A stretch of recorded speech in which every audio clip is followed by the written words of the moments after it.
اعوذ باللہ من الشیطان الرجیم بسم اللہ الرحمن الرحیم اللہم صلی علی محمد وآل محمد وعجل فرجہم۔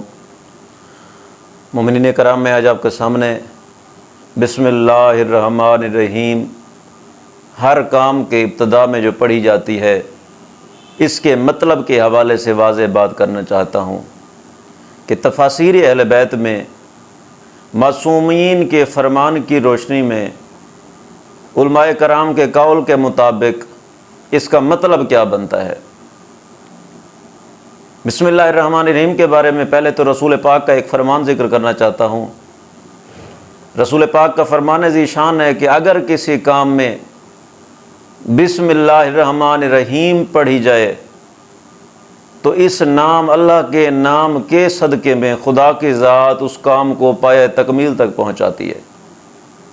اگر آپ بسم اللہ نہیں پڑھتے، کام پایہ تکمیل تک نہیں پہنچتا، تو اس میں آپ کو اپنے اوپر ملامت کرنی چاہیے کہ اگر بسم اللہ الرحمن الرحیم پڑھتا تو کام مکمل ہو جاتا۔ مطلب اس کا کیا جاتا ہے، شروع کرتا ہوں اللہ کے نام سے جو بڑا مہربان اور نہایت رحم کرنے والا ہے۔ تو اس کا میں ایک ایک لفظ کا مطلب علیحدہ علیحدہ بتانا چاہتا ہوں۔ بے اسم اللہ اصل ہے بے اسم اللہ، اللہ کے نام کے ساتھ، الرحمٰ جو رحمان ہے، رحیم جو رحیم ہے۔ تو اس میں کہاں پہ معنی شروع آ جاتا ہے، کہاں پہ معنی شروع ہے کہ جس کا مطلب شروع کیا جاتا ہے شروع اللہ کے نام سے جو بڑا مہربان اور نہایت رحم کرنے والا ہے؟ کہیں پہ بھی نہیں لکھا۔ اگر علماء کرام سے پوچھا جائے تو وہ یہی ایک بات کرتے ہیں، چونکہ یہ ابتدا میں آتا ہے اس وجہ سے اس کا مطلب کیا جاتا ہے اللہ کے نام سے شروع کرتا ہوں جو بڑا مہربان اور نہایت رحم والا ہے۔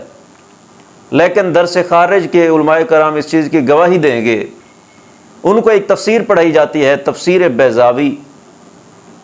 تفسیر بیضاوی میں بسم اللہ الرحمن الرحیم کے بارے میں لکھا ہوا ہے کہ بسم اللہ الرحمن الرحیم کے پہلے ہے استعین بسم اللہ الرحمن الرحیم۔ انہوں نے اس کا مطلب یہ بتایا ہے کہ میں مدد مانگتا ہوں اللہ کے نام سے جو بڑا مہربان اور نہایت رحم والا ہے۔ اصل مطلب وہ کہتے ہیں یہی بنتا ہے۔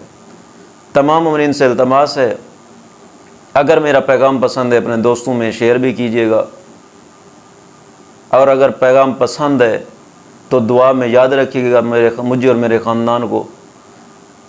والحمدللہ رب العالمین، اللہم صلی علی محمد وآل محمد وعجل فرجہم۔